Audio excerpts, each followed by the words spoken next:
Christophe Ginisti. Oui. Bonjour. Bonjour.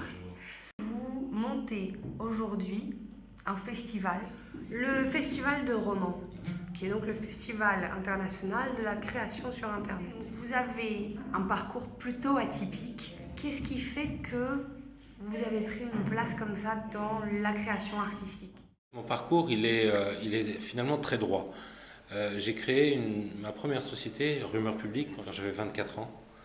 Je voulais créer absolument une société dans les nouvelles technologies et une société qui fasse la promotion des nouvelles technologies. Et finalement, ce qui est en train de se passer aujourd'hui, avec le développement du web, le développement du blog, de l'expression des individus sur Internet, ce qui est en train de se passer aujourd'hui, c'est très précisément ce à quoi j'ai rêvé il y a 17 ans.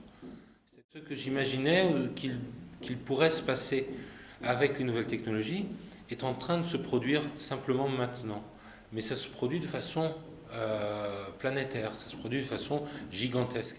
Et en fait, c'est atypique, mais c'est très rectiligne, parce que ça correspond à l'envie de départ, qui était de dire, finalement, les nouvelles technologies vont un jour permettre aux individus de s'exprimer différemment et de prendre leur destin en main, de communiquer différemment, d'interagir différemment, d'avoir accès au savoir et à la culture différemment. Est-ce que vous pouvez essayer de brièvement nous expliquer ce que vous avez prévu pour ce festival?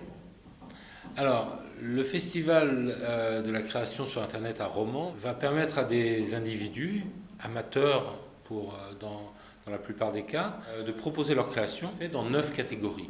9 catégories qui sont la vidéo, les arts graphiques, le podcasting, la photographie, la bande dessinée, la comédie, bien évidemment, la musique, l'expression citoyenne, qui est une forme de création à part entière selon moi, et j'en oublie toujours une, mais bon, peu importe. Littérature, dernière catégorie, littérature. Et c'est les individus qui créent, donc les individus ont eu la possibilité de faire postuler leur site et leur blog ou leur espace sur Internet. Les liens sont disponibles sur le site Internet du Festival de Romans. Et les votes vont être clos le 20 janvier et les votes vont permettre de déterminer 10 finalistes dans chacune des catégories. Ces 10 finalistes seront remis à l'appréciation d'un jury qui décidera de remettre un prix, un grand prix, à l'un d'entre eux. Cette cérémonie des prix se déroulera à Romans le samedi 3 février. Mais entre-temps, comme c'est un festival, il n'y a pas que le prix. On va parler de la création sur Internet, il y aura des ateliers, des tables rondes, des personnalités qui viendront s'exprimer, et des gens qui viendront en fait tous parler de ces usages créatifs que l'on retrouve sur Internet et à quel point l'Internet peut changer de façon définitive la manière de s'exprimer et la manière de créer. Artenio a décidé de s'associer au Festival de Romans.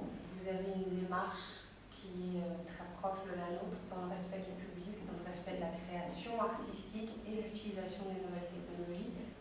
Vous, qu'est-ce qui vous plaît dans Artenio?